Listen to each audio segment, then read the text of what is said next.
એવી બધી જગ્યાએ બધા હળીમળીને એકબીજાના સહકારથી રહીએ તો બધાનું ભલું થાય, દરેકનું કલ્યાણ થાય એવું આપણે બધા સમજુ લોકો છીએ. અને જે બેઠા હારા લાગતા હોય અહીંયા મૂળ તો લાગે ને બધું સેન્ટર તો બધું બધા સમજો છો. મને હમણાં મીડિયાના મિત્રો પણ આવ્યા છે તો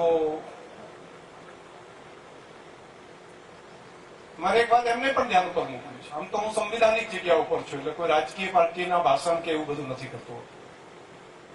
મને કોઈ રીતનું કાયદાકીય બંધન નથી, કાયદાકીય એવું નિયમ નથી કે વિધાનસભાના અધ્યક્ષ હોય તો એ ચૂંટણીનો પ્રચાર ન કરી શકે, રાજકીય પ્રવૃત્તિમાં ભાગ ન લઈ શકે, એવું સંવિધાનિક કોઈ નથી.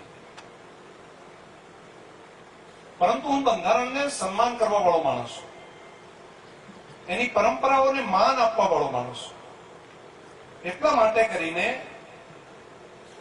આટલી ચૂંટણીનું પેલું આટલું બધું ચાલે છે ને તો પણ કોઈ જગ્યાએ લગભગ કોઈ ડાયરેક્ટલી કોઈ સીધી રીતે કોઈ રાજકીય પાર્ટીનો પ્રચાર નથી કરતો.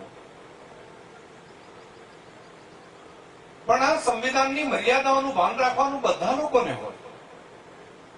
એવું ના હોય કે કોઈ ધારાસભ્ય થાય એટલે કાયદાથી ઉપર હોય. ધારાસભ્ય બને તો પણ એમને કાયદાની પરિપ્રેક્ષમાં રહીને કામ કરવાનું હોય. શ્રીમદ ભગવદ્ ગીતાની જેમ કાયદાને માન આપવું બધાની જવાબદારી છે.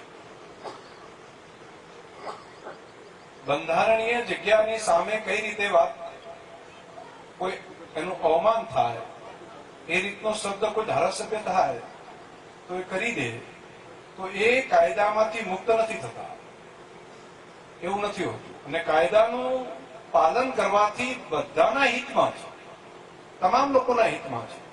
પરંતુ જે લોકોનું પેટ મોટું હોય એ પેટ મોટું રાખીને મર્યાદાની બહાર ન જાય.